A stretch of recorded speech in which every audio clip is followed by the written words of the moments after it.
ये डिपेंड करता है फ्रेंचाइज ऑनर पे, कोचिंग स्टाफ पे। उनको पता होना चाहिए कि भाई हमारी फ्रेंचाइज को कप्तान कौन सा सूट करेगा। जो सूट करेगा आप उसको कप्तान बनाए, वो उसको कप्तान बनाए जो अपने लिए ना सोचे, बिल्कुल ऐसे वो अपनी फ्रेंचाइज के लिए सोचे, अपनी टीम के लिए सोचे। देखें, सबसे पहले तो जो मैंने आपसे बात की थी कि जो टॉस जीतेगा ना वो उसको पहले बारी करनी चाहिए। जैसे मैंने कल बोला था कि कोई भी अगर टॉस जीतेगा वो 160 170 करेगा तो दूसरी टीम के लिए मुश्किल होगी। लेकिन इसमें जो सबसे बड़ा डिफरेंस कराची की टीम में ये आया है कि उनका जो कप्तान है वार्नर, ठीक है वो अभी 2-3 मैच में वो उस तरह का स्कोर नहीं कर रहे, लेकिन मेरी बेस्ट विशेस उनके साथ हैं। अगर वो थोड़ा सा ऊपर से थोड़ा सा बड़ा स्कोर करेंगे तो कराची 250 प्लस कर जाएगी, मुझे इतना पता है। लेकिन इसमें मैं क्रेडिट इसलिए मैं वार्नर को देना चाहूंगा कि वो विकेट को उनको देखने का आइडिया है, और जो उनका कोचिंग स्टाफ है वो कप्तान के साथ मिलके वो प्लान कर रहा है कि जैसे कि आपको पता है कि इस विकेट पे 2 मैच हो चुके हुए थे, तो वार्नर के पास बहुत ज्यादा ऑप्शन थी फास्ट बॉलर्स की भी और स्पिनर्स की भी। उन्होंने एक पूरी एक प्रॉपर टीम बनाई है कि स्पिन डिपार्टमेंट भी उनके पास पूरा है और फास्ट बॉलिंग डिपार्टमेंट भी उनके पास पूरा है, जैसा कि मैंने आपको बताया था। लेकिन फायदा उनको इस चीज का हो रहा है कि वार्नर एक बड़े पॉजिटिव कप्तान है कि उन्होंने टॉस जीता, उन्होंने पहले बैटिंग की, उन्होंने 170 प्लस किया। उसके बाद जब क्वेटा अंदर आई है, जैसा मैंने आपको पहले बोला था कि अगर क्वेटा के ऊपर से 2 आउट होते हैं तो क्वेटा का कमबैक करना बड़ा मुश्किल होता है। लेकिन इस पे मैं एक चीज जरूर कहना चाहूंगा कि मेरी समझ से बाहर है कि क्वेटा के जो क्वेटा का कोचिंग स्टाफ है वो माशाल्लाह इतना ही प्रोफेशनल है। वो हमारे एक्स कैप्टन भी रह चुके हैं और वो हमारे लेजेंड भी हैं, सीनियर भी हैं। मोइन खान भी है, मैं वही बता रहा हूँ ना। हम बात करें सर विविड रिचर्ड हैं और सरफराज हैं, मेंटोर हैं, वो सरफराज हैं, शुएब मलिक हैं, उनका भी इतना एक्सपीरियंस है। मेरी समझ से बाहर है कि कल उन्होंने जो टीम खिलाई है कि उनको ये पता था कि भाई इस विकेट पे 2 मैच हो चुके हैं, तो हम यहाँ पे 6 के 6 वो बैट्समैन खिला रहे हैं जो नया बॉल खेलने के शौकीन हैं या नया बॉल वो खेलते हैं।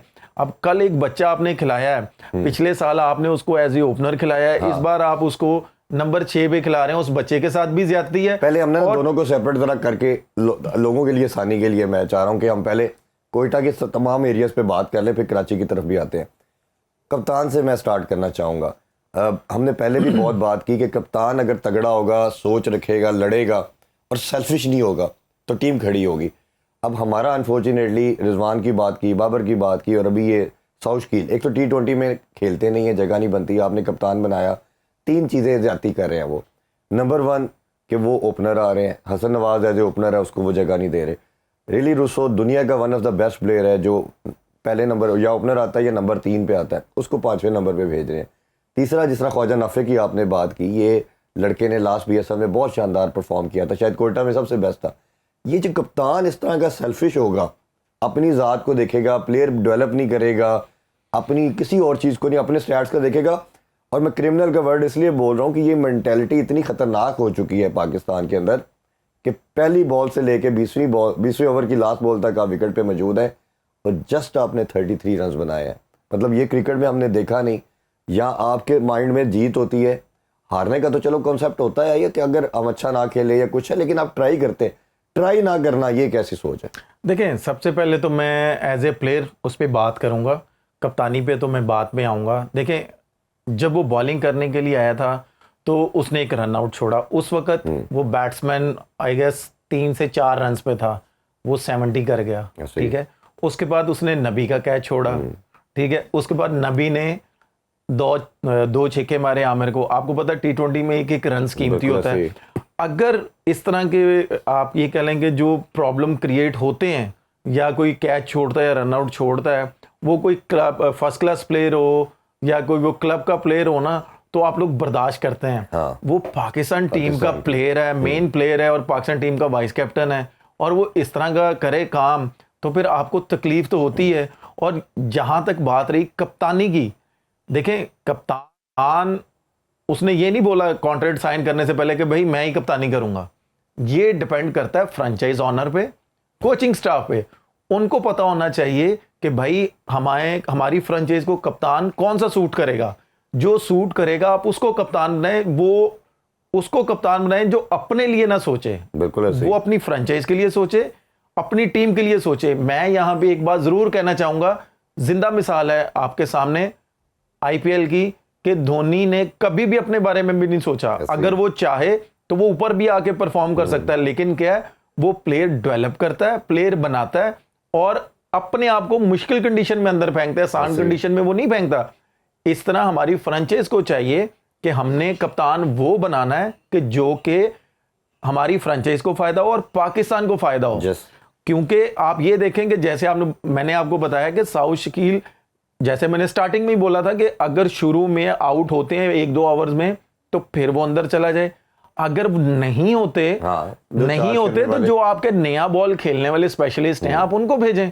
जैसे नाफे पिछले साल उसने आपके सामने किस तरह का परफॉर्म किया था। एक टाइम था कि जब वो परफॉर्म उसने किया था तो आप या मैं या तमाम मीडिया वाले कह रहे थे कि यार आउटस्टैंडिंग टैलेंट हमें मिल गया है। इसमें क्रेडिट किसको जा रहा था? क्वेटा को जा रहा था जी। अब आप ये देखें कि आप उसको नंबर 6 पे खिला रहे हैं, ये उस बच्चे के साथ भी ज्यादती है और फ्रेंचाइज के साथ भी ज्यादती है। और जो हमने बात की कि आपने 4-5 ओपनर खिला देने, टॉप ऑर्डर खिला देने, और आप प्लेस किससे कर रहे हैं? शोएब मलिक साहब। आप देखें ना कि मैं इसी चीज पे मैं आने लगा था कि शोएब भाई का एक्सपीरियंस है।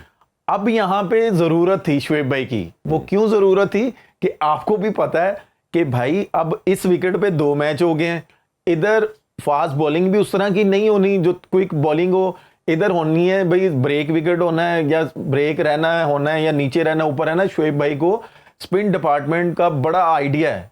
इसमें शोएब भाई को मिडिल ऑर्डर से रिप्लेस करना। मैं वही कह रहा हूं ना कि शोएब भाई अगर बॉलिंग भी करते तब भी फायदा होना था। ठीक है, जिस तरह का पहले टाइम विकेट था, आपको पता है कि कितना अच्छा बैट पे आ रहा था बॉल। जब सेकंड टाइम हुई है तो ब्रेक, उस तरह ब्रेक हो रहा था, सारा कुछ हो रहा था। अगर शोएब भाई होते तो शायद सिनेरियो डिफरेंट होता। लेकिन मैं यहां पे बात करूंगा साउथ शकील की। साउथ शकील को आइडिया होना चाहिए कि भाई मैं कप्तान हूं, मेरे साथ जो भी आ रहा है वो आउट हो रहा है, उसको एक मैसेज तो कन्वे करे। नहीं, मैं थोड़ा सा लोगों की अंडरस्टैंडिंग के लिए आपसे एज ए प्लेयर पूछना चाह रहा हूँ कि देखिए, आप जब पहले बॉल खेलने आए हैं और लास्ट बॉल तक खेले हैं, आपकी कहीं इंटेंट तो नजर आनी चाहिए ना। आपके बैट पे बॉल लग रहा है, आप डॉट करी जा रहे हैं। जैसे चैंपियन ट्रॉफी के अंदर हमने जो इंडिया से मैच हारे हैं या न्यूजीलैंड से मैच हारे हैं, 160 बॉलें डॉट खेली, 150 डॉट बॉलें खेली। कभी दुनिया में ऐसे हो नहीं सकता कि आप रोक के बॉल और के मैच जीत जाए। आपकी इंटेंट तो यही होनी चाहिए। आप हो सकता है 100 के मार्जिन से हार जाए, मतलब वो प्रॉब्लम नहीं है। इंटेंट तो होनी चाहिए। ये क्या इंटेंट है कि हमने रन ही नहीं करने, फिर रोकना है, वो भी T20 के अंदर। इरफान भाई देखें, मैंने एक चीज आपको स्टार्टिंग में भी बोली थी कि कप्तान का और सीनियर प्लेयर का पॉजिटिव अटेंड, ड्रेसिंग रूम में जाना ये बहुत जरूरी है। मैं क्यों यहां पे बात करता हूं कि भाई आईपीएल में जिस तरह की मर्जी सिचुएशन हो, कुछ भी हो, जैसे साउथ शकील ने स्टार्टिंग में उसने चांस लिया, उसके बल्ले में बॉल लगा, उसने चौके मारे, उसको वो मोमेंटम छोड़ना नहीं चाहिए था।